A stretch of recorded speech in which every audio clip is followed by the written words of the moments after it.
Hello everyone, I welcome you all to this amazing platform. I am Bhumika Prajapati. So हमारी previous question की series चल रही है, PYQ series चल रही है। मॉडर्न हिस्ट्री हम लोग स्टार्ट कर चुके हैं।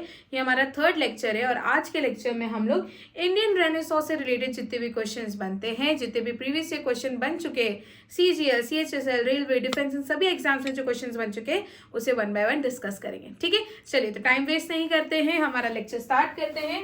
And we will start with the first question. और हमारा फर्स्ट क्वेश्चन है, Which reformer is known for his efforts to abolish the sati practice? तो कौन से रिफॉर्मर उनके एफर्ट्स के लिए जाने जाते हैं? बिकॉज उन्हीं के एफर्ट्स के कारण सती जो है वो क्या हुआ था, भारत में बैन हुआ था। तो इसका करेक्ट आंसर है राजा राम मोहन रॉय। ठीक है, 1829 में लॉर्ड विलियम बेंटिक की मदद से इन्होंने भारत में सती को क्या करा था, अबॉलिश करा था। ठीक है, इनके एफर्ट्स और विलियम बेंटिक के एफर्ट्स के कारण से 1829 में सती क्या हुआ था, अबॉलिश हुआ था। ठीक है, याद रखेंगे आप लोग।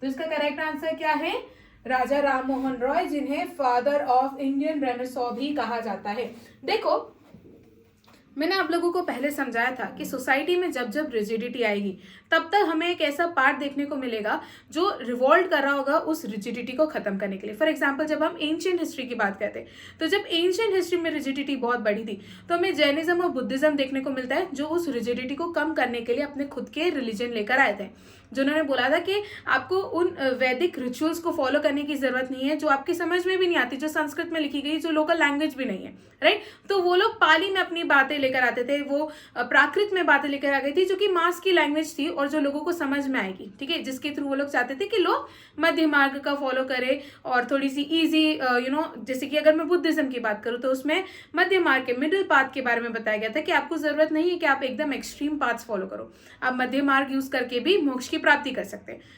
ये एग्जाम्पल दे रही हूँ कि जब रिजिडिटी एंशिएंट इंडिया में आई तब हमें ये देखने को मिल रहा है, मिडाइवल में आई तो हमें भक्ति और सूफी मूवमेंट देखने को मिलता है। सिमिलरली जब मॉडर्न इंडिया में हमें रिजिडिटी देखने को मिली थी तब हमें इंडियन रेनेसॉन्स देखने को मिल रहा है। और इंडियन रेनेसॉन्स में पहली बार किसी ने अगर कोई अचीवमेंट प्राप्त करी थी इंडिया के वो ऑर्थोडॉक्स ट्रेडिशंस के अगेंस्ट जो कि गलत थे, सती प्रथा जो कि गलत थी, इसके अगेंस्ट पहली बार किसी ने आवाज उठाई और उस आवाज में उनको मतलब सक्सेस भी मिली उस इंसान को, वो थे राजा राम मोहन रॉय। ठीक है, इट वॉजेंट ईजी कि आप इंडिया में चल रहे ट्रेडिशंस के अगेंस्ट आवाज उठाओ, है ना। इंडिया के जो भी ऑर्थोडॉक्स ट्रेडिशंस थे उसमें से पहली बार किसी को विजय प्राप्त हुए थे, किसी को विक्ट्री मिली थी, तो वो कौन थे, राजा राम मोहन रॉय। और उन्होंने 1829 में लॉर्ड विलियम बेंटिक की मदद से सती प्रथा को क्या करा था, अबॉलिश करा था। क्लियर है, चलिए बढ़ते नेक्स्ट क्वेश्चन की तरफ। Which of the following class has been influenced by Western civilization firstly? तो सबसे पहले कोई वेस्टर्न सिविलाइजेशन से इन्फ्लुएंस हुए थे तो वो थे एजुकेटेड हिंदू मिडिल क्लास लोग। ठीक है, तो इसका करेक्ट आंसर क्या हो जाएगा, ऑप्शन सी इसका करेक्ट आंसर हो जाएगा। तो सबसे ज्यादा जो है इन्फ्लुएंस यही लोग हुए थे। नेक्स्ट क्वेश्चन है, who among the following great men is called the father of Indian Renaissance? अभी मैंने आप लोगों को बताया फादर ऑफ इंडियन रेनेसॉन्स किसको कहा गया है, तो राजा राम मोहन रॉय को कहा गया है। इन्हें father of modern history, father of Indian Renaissance, Herald of new as भी कहा गया और इन्हें पास्ट और फ्यूचर इंडिया के बीच में एक bridge, he is the bridge between the past and future India, ये भी कहा गया। तो ये अलग अलग टाइटल्स है जिसको थ्रू राजा राम मोहन रॉय को जाना जाता है। राइट, चलिए नेक्स्ट क्वेश्चन की तरफ बढ़ते हैं। करेक्ट आंसर हम समझ गए, राजा राम मोहन रॉय होगा। नेक्स्ट क्वेश्चन है हमारा, ओके नेक्स्ट क्वेश्चन से बढ़ने मजे नहीं आई है, बिल्कुल भी मजे नहीं आया। Start only.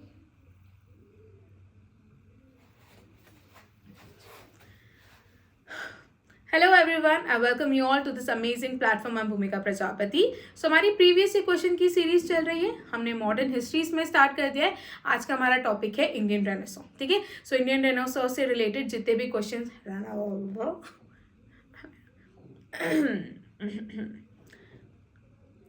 Hello everyone, I welcome you all to this amazing platform. I Bhumika Prajapati. So हमारी पीवाईक्यू सीरीज चल रही है, प्रीवियस ईयर क्वेश्चन की सीरीज चल रही है एंड हम लोग मॉडर्न हिस्ट्री स्टार्ट कर चुके हैं। सो मॉडर्न हिस्ट्री में आज का हमारा टॉपिक है इंडियन रेनेसॉन्स। सो इंडियन रेनेसॉन्स से रिलेटेड जितने भी क्वेश्चंस एग्जाम में बन चुके हैं, CGL, CHSL, रेलवे, डिफेंस, उन सभी क्वेश्चंस को हमने इस एक लेक्चर में क्या कर दिया है, कंपाइल कर दिया। ठीक है, अपार्ट फ्रॉम क्वेश्चंस आप लोगों को एडिशनल डिटेल्स, जो भी सारी नॉलेज आपको होनी चाहिए, उस पर्टिकुलर इंडिविजुअल से पता होनी चाहिए, वो सारी चीजें हम लोगों ने यहाँ पर कवर करी है। क्लियर है, सो बिना टाइम वेस्ट करे हमारा लेक्चर हम लोग स्टार्ट करते हैं। चलिए we will start with the first question, और हमारा फर्स्ट क्वेश्चन है Which reformer is known for his efforts to abolish the sati practice? कौन से रिफॉर्मर के एफर्ट्स के कारण सती प्रैक्टिस जो सती प्रथा भारत में एस्टैब्लिश थी, प्रैक्टिस होती थी, फॉलो की जाती थी, वो किसके एफर्ट्स के कारण बैन हुई थी भारत में? वो है राजा राम मोहन रॉय। राजा राम मोहन रॉय ने 1829 में किसकी मदद से? सर विलियम बेंटिक, ठीक है, लॉर्ड विलियम बेंटिक की मदद से जो है सती प्रथा को क्या करा था? बैन करा था। किस ईयर में? 1829 में। सो देखो, राजा राम मोहन रॉय, जिन्हें फादर ऑफ इंडियन रेनेसॉ भी कहा जाता है,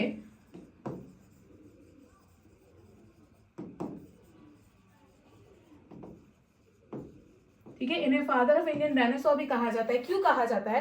बिकॉज ये पहले ऐसे इंडिविजुअल थे जिन्होंने भारत की ऑर्थोडॉक्स ट्रेडिशंस के अगेंस्ट आवाज उठाई थी और उनको सक्सेस भी मिली थी, विक्ट्री भी मिली थी, ठीक है। वो कौन थे? राजा राम मोहन रॉय, और इसलिए इन्हें फादर ऑफ इंडियन रेनेसॉ भी कहा जाता है। अब देखो, मैंने आप लोगों को पहले भी बताया कि जब जब सोसाइटी में रिजिडिटी आएगी तब तक हमें सोसाइटी का एक ऐसा पार्ट देखने को मिलेगा जो उस रिजिडिटी के अगेंस्ट आवाज उठाता है। फॉर एग्जाम्पल, जब मैंने आपको एंशियंट इंडिया की अगर मैं बात करूँ या एंशियंट हिस्ट्री की बात करूँ, मैंने उसमें आपको बताया था कि जब वैदिक रिचुअल्स और वैदिक सोसाइटी के कारण रिजिडिटी काफी ज्यादा बढ़ चुकी थी, तब हमें जैनिज्म और बुद्धिज्म का राइज देखने को मिलता है, जिन्होंने लोगों को सिखाया कि आपको जरूरत नहीं है कि आप उन वैदिक सेक्रीफाइसेस को ही फॉलो करो, ठीक है, आप सिंपल से मध्य मार्ग फॉलो करके भी मोक्ष की प्राप्ति कर सकते हैं। ये था हमारा एंशियंट हिस्ट्री में। फिर हमने मेडाइवल में देखा, मेडाइवल में जब रिजिडिटी बढ़ी तो हमें भक्ति और सूफी मूवमेंट देखने को मिलता है। सिमिलरली जब हम मॉडर्न इंडिया की बात करते, मॉडर्न हिस्ट्री डिस्कस करते, तो तब जब सोसाइटी में रिजिडिटी आई, जब लोग ब्लाइंडली हमारे ऑर्थोडॉक्स ट्रेडिशंस को फॉलो कर रहे थे, उसमें हमें पहला पर्सन देखने को मिलता है, इट वॉज राजा राम मोहन रॉय, जिन्होंने आवाज उठाई सती प्रथा के अगेंस्ट और उसमें उन्हें विक्ट्री भी मिली, है ना। तो याद रखना, फादर ऑफ इंडियन रेनेसॉ भी कहा जाता है। 1829 में लॉर्ड विलियम बेंटिक की मदद से इन्होंने सती प्रथा को क्या करा था? अबॉलिश करा था।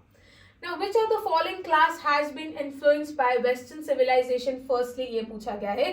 तो सबसे ज्यादा जो लोग इन्फ्लुएंस हुए थे वो थे educated Hindu middle class. Clear है? तो इसका करेक्ट आंसर हो जाएगा option C, that is educated Hindu middle class. Next question है, who among the following great men is called the father of Indian renaissance? मैंने अभी बताया, इसका करेक्ट आंसर क्या हो जाएगा? राजा राम मोहन रॉय। इनको father of modern history, father of Indian renaissance, herald of new age, where इनको bridge between past and future of India भी कहा जाता है। तो इसका करेक्ट आंसर हो जाएगा राजा राम मोहन रॉय, और ये सभी दूसरे टाइटल्स के नाम से भी इनको जाना जाता है, आप लोग याद रखिएगा। क्लियर है? चलिए, अब यहाँ पर एक टाइमलाइन देख लीजिए जो कि राजा राम मोहन रॉय से रिलेटेड है, और ये बहुत इंपॉर्टेंट है। क्लियर है? चलिए, 1815 में इन्होंने सबसे पहले आत्मीय समाज को इस्टेब्लिश करा था। Very important. किस ईयर में करा था? 1815 में। कौन सी समाज इस्टेब्लिश करी थी? तो आत्मीय समाज, ठीक है, याद रखेंगे। 1816 में वेदांत सोसाइटी इस्टेब्लिश करी थी, याद रखना। 1815 आत्मीय समाज, 1816 वेदांत सोसाइटी, 1817 में इन्होंने हिंदू कॉलेज कोलकाता में इस्टेब्लिश करा था। डेविड एयर की मदद से इसको इस्टेब्लिश किया गया था।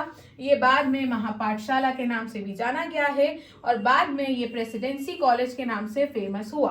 क्लियर है? याद रखेंगे। 1850 आत्मीय सभा, 1816 वेदांत society, 1817 Hindu college.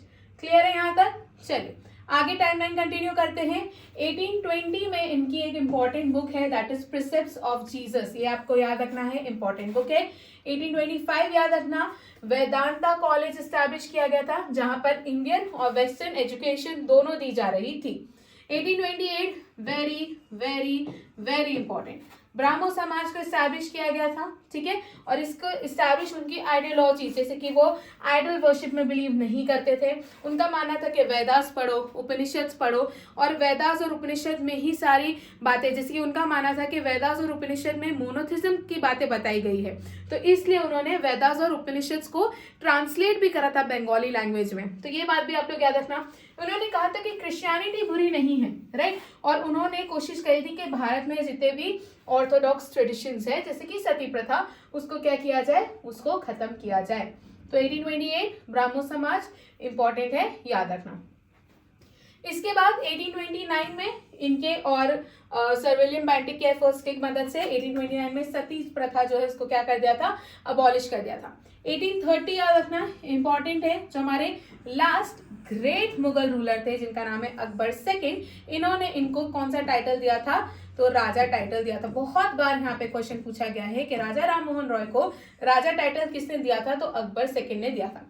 Akbar second के ही कहने पर ये इंग्लैंड गए थे, किससे मिलने, तो जो जॉर्ज फोर है उनसे मिलने गए थे, और यहीं पर 1833 में ब्रिस्टल इंग्लैंड में इनकी क्या हो जाती है, मृत्यु हो जाती है। तो 1833 में ब्रिस्टल इंग्लैंड में इनकी क्या हो गई, मृत्यु हो गई।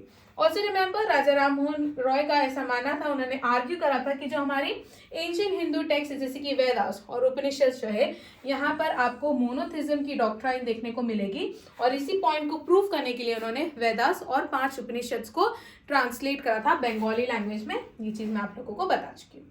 क्लियर है, इतनी बातें आप लोग याद रखेंगे। चलिए अब profit of nationalism, father of Indian renaissance, father of modern history, ये सब किसको कहा गया है, तो ये सब राजा राम मोहन रॉय को कहा गया है। याद रखना, इनके सभी टाइटल्स आप लोग याद रखना इंपॉर्टेंट है एग्जाम पॉइंट ऑफ व्यू से। नेक्स्ट देख लेते हैं, the first society founded by Raja Ram Mohan Roy. अभी हमने देखा क्या था, आत्मीय सभा कब स्टैब्लिश हुई थी, तो 1915 में जो है इन्होंने 1815 में उन्होंने आत्मीय सभा को क्या करा था, स्टैब्लिश करा था। 1816 में क्या स्टैब्लिश करा था उन्होंने, वेदांत सोसाइटी। 1817 में क्या स्टैब्लिश करा था उन्होंने, हिंदू कॉलेज, है ना। 1828 में 1820 में उनकी एक बुक का नाम मैंने आपको बताया था, बुक का नाम जल्दी से कमेंट सेक्शन में बता दो क्या था। फिर 1828 में इन्होंने क्या स्टैब्लिश करा है, तो ब्राह्मो समाज स्टैब्लिश करा है। इतनी बातें आप लोग याद रखेंगे। बुक का नाम क्विकली मुझे कहां बताएंगे आप लोग, कमेंट सेक्शन में, है ना। चलिए बढ़ते नेक्स्ट क्वेश्चन की तरफ। नेक्स्ट क्वेश्चन है हमारा, ब्राह्मो समाज वॉज फाउंडेड इन ईयर 1828। अभी हमने देख लिया, उससे ज्यादा इंपॉर्टेंट आपको डेट अब याद रखनी है कि किस डेट को ये स्टैब्लिश हुआ था, तो 20 अगस्त 1828। देखो आप सबको ना, बच्चों को पता है कि अगर ब्राह्मो समाज से क्वेश्चन पूछे जाते हैं, बच्चों को पता है, तो ईयर तो आप उनको डेफिनेटली याद होगा, बट अब जो क्वेश्चंस बना रहे हैं वो भी एक लेवल अप करेंगे, तो अब डेट्स आप लोगों को याद रखनी है। इट वॉज 20 अगस्त 1828। ठीक है, चलिए ब्राह्मो समाज के बारे में क्विकली सारी इंफॉर्मेशन देख लेते हैं, इंपॉर्टेंट है, यहाँ से क्वेश्चन बनते हैं। तो 20 अगस्त 1828 को एस्टैब्लिश हुआ था। फाउंडर कौन थे, राजा राम मोहन रॉय। ठीक है, बाद में जो है इन्होंने जब इसको एस्टैब्लिश करा था तब ये ब्राह्मो सभा था, बाद में इसको रीनेम करके ब्राह्मो समाज कर दिया था। ठीक है, ये ट्विन पिलर्स पर बेस है। रैशनलिज्म मतलब जो भी बात होगी वो तर्क पर होगी, कोई भी इलॉजिकल बातें नहीं की जाएगी, और दूसरा था फिलॉसफी ऑफ वेदास। ठीक है, ये 2 ट्विन पिलर्स माने जाते हैं ब्राह्मो समाज के। क्लियर है। अब जब 1833 में किसकी डेथ हो जाती है, राजा राम मोहन रॉय की डेथ हो जाती है, उसके बाद 1842 में हमें देखने को मिलता है कि इस ब्राह्मो समाज से जुड़ जाते हैं देवेंद्र नाथ टैगोर। ठीक है, यहाँ पे सारे इयर्स के साथ याद रखना है। 1833 में क्या हो गई है, किसकी डेथ हो गई है, राजा राम मोहन रॉय की डेथ हो गई है। 1842 में इस समाज के साथ जुड़ जाते हैं देवेंद्र नाथ टैगोर। देवेंद्र नाथ टैगोर वही है जिन्होंने तत्वबोधि समाज को नींव रखी है, तो इस फाउंडर ऑफ तत्वबोधि समाज, आप लोग ये भी याद रखेंगे। उसके अलावा ये एक मंथली जर्नल भी लिखा करते थे जिसका नाम है तत्वबोधिनी।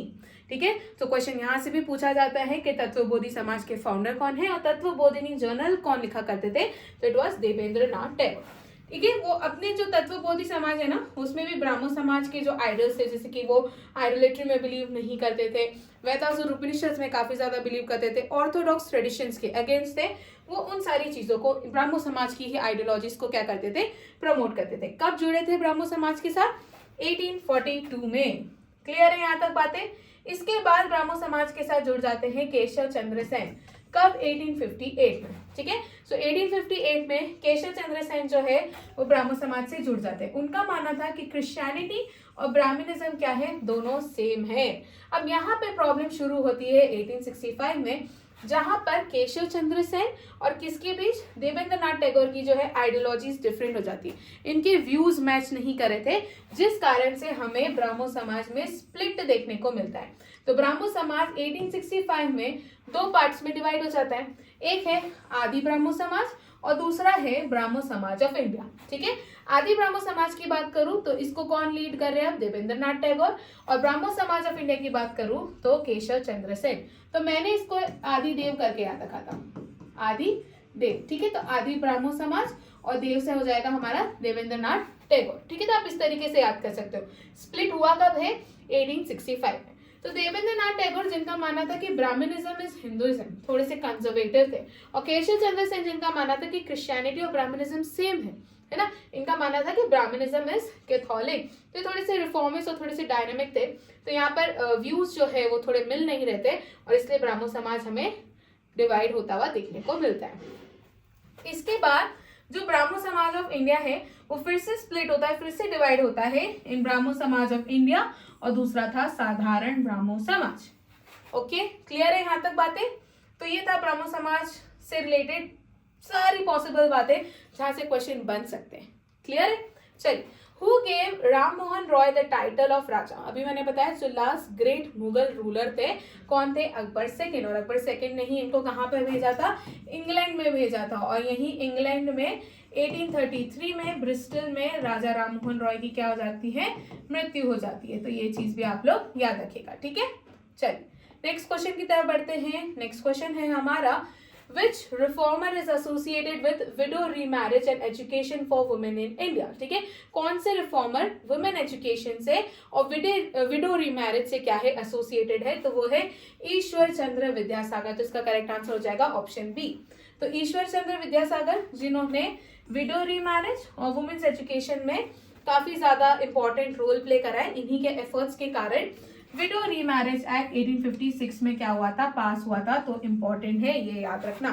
ही वॉज ऑल्सो की figure in promoting education in women through the establishment of school. ठीक है, क्या नाम है? ईश्वर चंद्र विद्यासागर। इंपॉर्टेंट क्वेश्चन है, याद रखिएगा। ठीक है, consider the following: Calcutta Unitarian committee, tabernacle of new dispensation and Indian reform association. इसमें से केशव चंद्र सेन किसके एस्टैब्लिशमेंट से एसोसिएटेड है? तो वो टेबरनेकल ऑफ न्यू डिस्पेंसेशन से एसोसिएटेड है, इसको एस्टैब्लिश करा था, करेक्ट है। कैलकाटा यूनिटेरियन कमिटी से एसोसिएटेड नहीं है। इंडियन रिफॉर्म एसोसिएशन से भी एसोसिएटेड है, तो इसका करेक्ट आंसर हो जाएगा ऑप्शन 2 एंड 3 ओनली। इसका करेक्ट आंसर क्या हो गया? Option B. यहाँ पर इससे रिलेटेड आपको इन्फॉर्मेशन देखने को मिल जाएगी। 2 मिनट लेक्चर पॉज करना और इस चीज को पढ़ लीजिए। चलिए बढ़ते हैं नेक्स्ट क्वेश्चन की तरफ। Who was the founder of Brahmo समाज ऑफ इंडिया? तो हमने देखा कि ब्राह्मो समाज 2 पार्ट्स में डिवाइडेड हो गया था, आदि ब्राह्मो समाज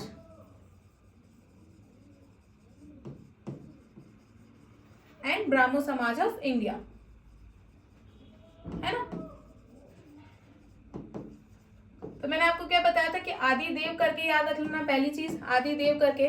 तो आदि ब्राह्मो समाज के फाउंडर कौन हो गए? देवेंद्र नाथ टैगोर, है ना। और ब्राह्मो समाज ऑफ इंडिया के फाउंडर कौन हो जाएंगे? केशव चंद्र सेन। ठीक है, तो इसका करेक्ट आंसर क्या हो जाएगा? Option C, that is Keshav Chandra Sen इसका करेक्ट आंसर हो जाएगा।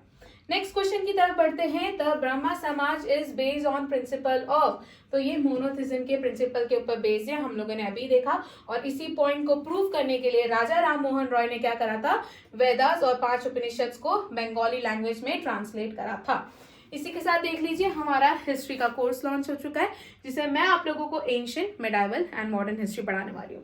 ये सभी वनडे एग्जाम्स के लिए हेल्पफुल रहेगा, चाहे आप यूपीएससी फाउंडेशन ले लो, स्टेट पीएससी ले लो, एसएससी, सीयूईटी और डिफेंस, इन सभी एग्जाम्स के लिए ये हेल्पफुल है। आप कैसे इसको परचेज कर सकते हैं? पूजा जैन क्लासेस एप्लीकेशन आपको डाउनलोड करनी है और वहां से आप इस कोर्स को परचेज कर सकते हैं। वहां पर आपको एक डेमो लेक्चर अटैच देखने को मिलेगा, पहले उसे देखिएगा और फिर डिसीजन लीजिएगा, राइट। चलिए, इसके अलावा आपको देखने को मिलेगा हमारी अक्टूबर की मंथली मैगजीन, आप इसे भी परचेज कर सकते हैं। और SSC general awareness previous year question की ई बुक 69 रुपीज की है। सभी सब्जेक्ट, सभी जनरल अवेयरनेस के सब्जेक्ट के प्रीवियस ईयर क्वेश्चन एक जगह कंपाइल आपको देखने को मिल जाएंगे। सेम है पूजा जैन क्लासेस एप्लीकेशन से, आप इसे भी परचेज कर सकते हैं। ठीक है, चलिए बढ़ते हैं हमारे नेक्स्ट क्वेश्चन की तरफ। नेक्स्ट क्वेश्चन देख लेते हैं हमारा, Who among the following is known as mother of Indian Renaissance? ठीक है, मदर ऑफ इंडियन रेनेसॉ किसे कहा गया है? तो एनी बेसन को मदर ऑफ इंडियन रेनेसॉ कहा जाता है। प्रोमिनेंट लीडर थी थियोसॉफिकल सोसाइटी की, और एक सोशल रिफॉर्मर थी जिन्होंने इंडियन सोशियो कल्चरल रेनेसॉ में बहुत इंपॉर्टेंट रोल प्ले करा था, and that is the reason इन्हें मदर ऑफ इंडियन रेनेसॉ कहा जाता है। ओके, चलिए नेक्स्ट क्वेश्चन की तरफ बढ़ते हैं। नेक्स्ट क्वेश्चन है हमारा the best representative of neo Hindustan. ठीक है, in second half neo Hindustan in second half of the 19th century किसको कहा गया है? तो इट वाज स्वामी विवेकानंद। ठीक है, इन्हें क्या कहा गया है? बेस्ट रिप्रेजेंटेटिव कहा गया है नियो हिंदुस्तान का in the second half of the 19th century. क्या है इसका करेक्ट आंसर? स्वामी विवेकानंद। यहाँ पर एक बात देख लीजिए कि ये जो टर्म है नियो हिंदुइज्म या नियो हिंदुस्तान जो है, it basically refers to conception.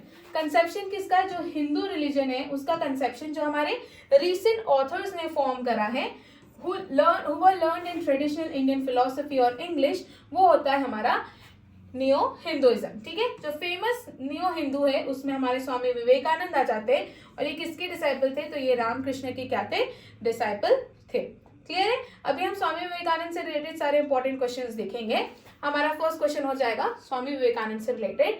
Swami Vivekananda attended the parliament of world religions, जो कि कहां पर हुआ था? शिकागो में हुआ था। तो ये किस ईयर में उन्होंने अटेंड करा था? तो ये करा था 1893 में। ठीक है, अब 1893 ना अपने आप में बहुत इंपॉर्टेंट ईयर हो जाता है। पहली चीज यहाँ पर स्पीच दी थी किसने? स्वामी विवेकानंद ने। ठीक है, उसके बाद 1893 में गांधी जी जो है हमारे, वो कहाँ गए थे? तो गांधी जी हमारे गए थे साउथ अफ्रीका। ये भी चीज आप लोग याद रखना। और इसी ईयर में, सेम ईयर में जो है एनी बेसेंट कहाँ आई थी? भारत आई थी। ठीक है, तो ये ईयर अपने आप में बहुत इंपॉर्टेंट है, तो सारी बातें आप लोग याद रखना। स्पीच दी थी स्वामी विवेकानंद ने, गांधी जी साउथ अफ्रीका गए थे, और एनी बेसेंट कहाँ आई थी? भारत आई थी। क्लियर? चलिए नेक्स्ट क्वेश्चन की तरफ बढ़ते हैं। Who among the following famous reformers wrote the book ज्ञान योग, कर्म योग एंड राजयोग? इंपॉर्टेंट है ये बुक किसकी है? तो ये है स्वामी विवेकानंद की, याद रखिएगा। इनकी बुक का नाम क्या है? ज्ञान योग, कर्म योग और राजयोग। किसने लिखी है? स्वामी विवेकानंद ने। राइट?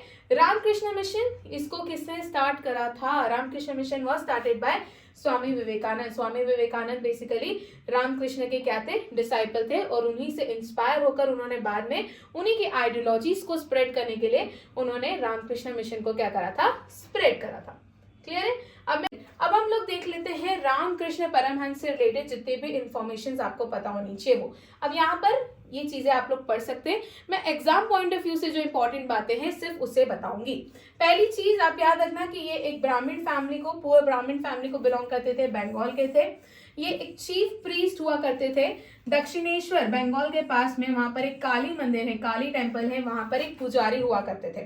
ठीक है, इनके बचपन का नाम याद रखना, गदोदर इनके बचपन का नाम है, और इनके डिसाइपल कौन थे? तो इनके डिसाइपल थे स्वामी विवेकानंद। ठीक है, मैंने एग्जाम पॉइंट ऑफ व्यू से सारी इंपॉर्टेंट बातें आप लोगों को बता दी। बढ़ते नेक्स्ट क्वेश्चन की तरफ। Swami Vivekananda establish Ramakrishna Mission in which year? तो किस साल में उन्होंने रामकृष्ण मिशन एस्टैब्लिश करा था? तो इट इज 1897। क्लियर है? तो इसका करेक्ट आंसर हो जाएगा ऑप्शन डी, दैट इज 1897। अब यहाँ पे रामकृष्ण मिशन से रिलेटेड सारी बातें देख लो। रामकृष्ण मिशन 1896 में स्वामी विवेकानंद जो है उन्होंने रामकृष्ण मिशन एस्टैब्लिश करा था, ताकि वो अपने सोशल वेलफेयर वाले जो मैसेजेस है उसे क्या कर सके? प्रोपोगेट कर सके। It laid emphasis not on personal salvation but on social good and social service. ठीक है, आपको यहाँ पर अभी देखो, अभी क्या क्या बातें याद रखनी। पहली चीज एक बेलूर मठ वाला याद रखना कि जितने भी रिलीजियस डेवलपमेंट्स थे उसका हैंडल कौन करता था? बेलूर मठ इसको हैंडल करता था। फिर ये जो मिशन है, it open a chain of schools, यहाँ पे बहुत सारे स्कूल्स, हॉस्पिटल्स, ऑर्फनेजेस और लाइब्रेरीज ओपन की गई थी पूरी कंट्री में, ताकि ये लोग क्या कर सके? रिलीफ प्रोवाइड कर सके ड्यूरिंग फेमाइन्स, एजुकेशन प्रोवाइड कर सके, अर्थक्वेक्स और एपिडेमिक्स के टाइम पर जो प्रॉब्लम्स आती उसे टैकल कर सके। एजुकेशन, हॉस्पिटल्स, ऑर्फनेजेस, ये सारी चीजें जो है इसके थ्रू क्या की गई थी? ओपन की गई थी। क्लियर है? चलिए बढ़ते हैं हमारे नेक्स्ट क्वेश्चन की तरफ। नेक्स्ट क्वेश्चन है हमारा, हु वॉज शरदामानी? ठीक है, शरदामानी कौन थी? तो ये थी वाइफ किसकी? रामकृष्ण परमहंस की वाइफ थी। ये चीज भी आप लोग याद रखना। इसका करेक्ट आंसर हो जाएगा ऑप्शन बी। नेक्स्ट क्वेश्चन है दयानंद सरस्वती ही फाउंडेड। ठीक है, ये कौन से समाज के फाउंडर है? तो ये फाउंडर है आर्य समाज के। Y Arya Samaj is important? पहली चीज, स्वामी दयानंद सरस्वती वो इंसान थे जिन्होंने पहली बार स्वराज वर्ड जो है यूज करा था, इंपॉर्टेंट है, याद रखिएगा। उसके बाद स्वामी दयानंद सरस्वती ने गो बैक टू वेदास ये नारा दिया था, किसने? स्वामी दयानंद सरस्वती ने, and he is founder of Arya Samaj. तो आर्य समाज जो है इट मेड सिग्निफिकेंट कॉन्ट्रीब्यूशन। जब आप एजुकेशन, सोशल, रिलीजियस रिफॉर्म्स और इन चीजों की बात करते तो इसमें इन्होंने बहुत इंपॉर्टेंट रोल प्ले करा है। वो चाहते थे, he wanted to reestablish the greatness of India, Bharat की जो ग्रेटनेस थी उसे रीएस्टैब्लिश करना चाहते थे by fighting against the internal weakness and external threat. मतलब भारत में जो इंटरनल वीकनेस थी उसे फाइट करते हुए और एक्सटर्नल जो थ्रेट्स थे उसे फाइट करते हुए वो क्या करना चाहते थे, फिर से इंडिया को रीस्टैब्लिश करना चाहते थे। इन्होंने शुद्धि मूवमेंट भी शुरू करा था कि जो लोग इस्लाम और क्रिश्चियनिटी में कन्वर्ट हो चुके हैं उनको दोबारा वो हिंदुइज्म में कन्वर्ट करना चाहते थे। तो शुद्धि मूवमेंट भी एक याद रखना, शुद्धि मूवमेंट, ठीक है, किसने शुरू करा था? आर्य समाज में चल रहा था ये, और शुरू किसने करा था? तो स्वामी दयानंद सरस्वती ने शुरू करा था। इनका ऑब्जेक्टिव था ये फिजिकल, स्पिरिचुअल और सोशल वेलबींग जो है सभी मनुष्य की इंप्रूव करना चाहते थे। इनका मोटो याद रखना, बहुत इंपॉर्टेंट है, इनका मोटो है कृवंतो विश्वम आर्यम, ठीक है, कि जितने भी मैन है वो नोबल और कल्चर्ड होने चाहिए, ऐसा उनका मोटो था। क्लियर है? चलिए याद रखना आर्य समाज के बारे में अभी हम देखेंगे, उससे रिलेटेड और जितनी जो दूसरी बातें हैं उनको भी। Let's go back to Vedas, ये किसने कहा था? तो दयानंद सरस्वती का स्लोगन था, ये भी याद रखना, हम इसे भी देख चुके हैं। अब यहाँ पर देख लीजिए आर्य समाज और दयानंद सरस्वती से रिलेटेड जितनी भी इंपॉर्टेंट बातें जो क्वेश्चन में आपके एग्जाम में पूछी जा सकती है। पहला क्वेश्चन तो यही होगा कि when was Arya Samaj establish. तो ओके, यहाँ पे पहले हमने दयानंद सरस्वती के बारे में बात की है कि दयानंद सरस्वती का जन्म कब हुआ था? तो 1824 में हुआ था। आर्य समाज एस्टैब्लिश कब हुआ था? तो 1875 में एस्टैब्लिश हुआ था, ये भी याद रखना। तो जन्म कब हुआ था स्वामी दयानंद सरस्वती का? 1824। ये गुजरात में इनका जन्म हुआ था। इनका रियल नेम क्या है? तो इनका रियल नेम है मूलशंकर। यहाँ से भी बहुत क्वेश्चन बनते हैं, ठीक है। स्वामी दयानंद सरस्वती का रियल नेम क्या है? मूलशंकर। इनको जो नाम है, ये दयानंद सरस्वती नाम किसने दिया था? तो स्वामी पूर्णानंद ने जो है इनको दयानंद सरस्वती नाम दिया है। किसने दिया है? स्वामी पूर्णानंद ने। इन्होंने वेदास के बारे में किससे सीखा है? तो इन्होंने वेदास की नॉलेज स्वामी विरजानंद से ली है, ठीक है, मथुरा में। तो दयानंद सरस्वती को दयानंद सरस्वती नाम किसने दिया है? तो स्वामी पूर्णानंद। और स्वामी विरजानंद जो है इन्होंने इनको वेदास की नॉलेज दी थी, ठीक है, कहाँ पर? मथुरा में। इनका फेमस स्लोगन है गो बैक टू वेदास। इन्होंने आइडल वर्शिप को कंडेम करा है। इन्होंने शुद्धि मूवमेंट शुरू करा था ताकि वो लोग जो कि इस्लाम और क्रिश्चियनिटी में कन्वर्ट हो चुके उनको फिर से हिंदू में कन्वर्ट किया जा सके। 1863 में इन्होंने डॉक्ट्राइन ऑफ वन गॉड, ठीक है, इस चीज को प्रीच करना शुरू करा था। He questioned the meaningless rituals, ठीक है, he decried polytheism and image worships and denounced the caste system, ठीक है। He believed that कि वेदास जो है it contained the knowledge जो कि मनुष्य को दी गई थी, और किसने दी थी? भगवान ने दी थी। इसलिए सिर्फ आप अगर आप वेदास पढ़ लोगे ना तो आपकी हर प्रॉब्लम का सोल्यूशन आपको वेदास में देखने को मिल जाएगा। क्लियर है? इसके बाद therefore he propagated the motto go back to Vedas, इसलिए उन्होंने go back to Vedas मोटो दिया था। इसके बाद आप लोग ये बहुत इंपॉर्टेंट है, इस चीज को याद रखना, सत्यार्थ प्रकाश, इस बुक के ऑथर कौन है? तो स्वामी दयानंद सरस्वती है, ये भी याद रखना।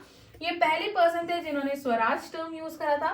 ये पहले पर्सन थे जिन्होंने लोगों को स्वदेशी गुड्स यूज करने का इंसिस्ट करा था, स्वदेशी गुड्स यूज करने के लिए। ही वॉज द फर्स्ट जिन्होंने हिंदी को रिकॉग्नाइज किया था as the national language of India.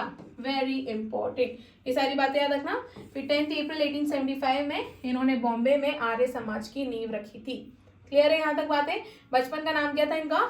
Mulshankar, right. चलिए, Now, who among the following is known as Martin Luther of India? तो भारत का मार्टिन लूथर जो है किसको कहा गया है? तो ये कहा गया है स्वामी दयानंद सरस्वती को। बहुत इंपॉर्टेंट क्वेश्चन है, याद रखना। तो भारत का मार्टिन लूथर किसको कहा गया है? Swami Dayanand Saraswati. Next question, Satyarth Prakash was written by, अभी हम लोगों ने देख लिया स्वामी दयानंद सरस्वती ने जो है सत्यार्थ प्रकाश लिखी, तो इसका करेक्ट आंसर हो जाएगा ऑप्शन बी, ये बी है ना, Swami Dayanand Saraswati. Next question, which among the following organization supported Shuddhi movement? किसने शुरू करा था? आर्य समाज ने करा था। क्यों किया गया था? ताकि वो लोग जो इस्लाम और क्रिश्चियनिटी में कन्वर्ट हो चुके उनको दोबारा हिंदुइज्म में क्या हिंदू में क्या किया जाए? कन्वर्ट किया जाए। तो it was Arya Samaj. Next question, who of the following said good government is no substitute for self government? ये किसने कहा था कि जो गुड गवर्नमेंट है is no substitute for self government, ये कहा था स्वामी दयानंद सरस्वती ने। तो इसका करेक्ट आंसर हो जाएगा option C, right. Next question, who was the chief director of Prarthana Samaj इन महाराष्ट्र? तो महाराष्ट्र में जो प्रार्थना समाज थी उसके चीफ डायरेक्टर कौन थे? तो इसके चीफ डायरेक्टर थे एमजी रनाडे। अब याद रखना, बहुत से बच्चे कंफ्यूज हो जाते हैं कि शायद प्रार्थना समाज के जो फाउंडर थे वो भी एमजी रनाडे थे, तो बिल्कुल नहीं। इसके फाउंडर कौन है? आत्माराम पांडुरंग, ठीक है। ये क्या है? इसके फाउंडर है। बस ये कहा जाता है कि जब एमजी रनाडे प्रार्थना समाज के साथ जुड़ गए तो प्रार्थना समाज और भी ज्यादा फेमस हो गया, राइट। इसके फाउंडर जो है वो है आत्माराम पांडुरंग, इसके क्या है? फाउंडर है। डिटेल्स देख लो यहाँ पर। प्रार्थना समाज 1867 में स्टैब्लिश हुआ था। इंपॉर्टेंट है, आपको यह तो डेफिनेटली याद रखना ही है। इसको स्टैब्लिश किसने करा था? तो आत्माराम पांडुरंग ने स्टैब्लिश करा था। ये पॉपुलर कब हुआ था? जब इस ऑर्गेनाइजेशन के साथ एमजी रनाडे जो है वो जुड़ गए, ठीक है। इसके जो दो प्लैंक्स थे वो वर्शिप और सोशल रिफॉर्म्स थे। जिस तरीके से हमारी जो ब्राह्मण समाज थी उसके क्या प्लैंक्स थे? तो उसके भी दो पिलर्स थे। उसके पिलर्स क्या थे? कि वो वेदास में बिलीव करते थे और दूसरा मोनोथिज्म में बिलीव करते थे। तो वो उसके दो पिलर्स थे। सिमिलरली इसके दो प्लैंक्स क्या है? वर्शिप एंड सोशल रिफॉर्म, ठीक है। रनाडे ये एक रिवाइवलिस्ट थे who painted the most of the prevailing evil custom and an encounter to the practices observed in the earlier times। देखो, जब हम इंडियन रेनेसां पढ़ेंगे तो हम देखेंगे कि यहाँ पर आपको दो तरीके के लोग देखने को मिलेंगे। एक जो कि रिवाइवलिस्ट है और दूसरे जो कि रिफॉर्मर है। रिवाइवलिस्ट जो कि पुरानी चीज़ों को रिवाइव करना चाहते हैं, जैसे कि अगर मैं स्वामी दयानंद सरस्वती की बात करूँ तो ये रिवाइवलिस्ट है, वो वेदास को फिर से रिवाइव करना चाहते थे, ठीक है। वहीं रिफॉर्मिस्ट वो है जो नए चेंजेस लाना चाहते हैं, जो रिफॉर्म लाना चाहते हैं, राइट। तो अगर मैं इनकी बात करूँ, ये जो था ये क्या थे? एमजी रनाडे की अगर मैं बात करूं तो ये क्या थे? रिवाइवलिस्ट थे, ठीक है। ये पुराने जो जितने भी who painted that most of the prevailing evil customs जो थे रैन काउंटर टू द प्रैक्टिसेस जो कि अर्ली टाइम में क्या किए गए थे? ऑब्जर्व किए गए थे, ठीक है। ये समाज कास्ट सिस्टम और जो प्री डोमिनेंस था ब्राह्मण्स का उसके ऊपर काफी ज्यादा फोकस करता था। इन्होंने चाइल्ड मैरिज और पर्दा सिस्टम के अगेंस्ट भी क्या करा था?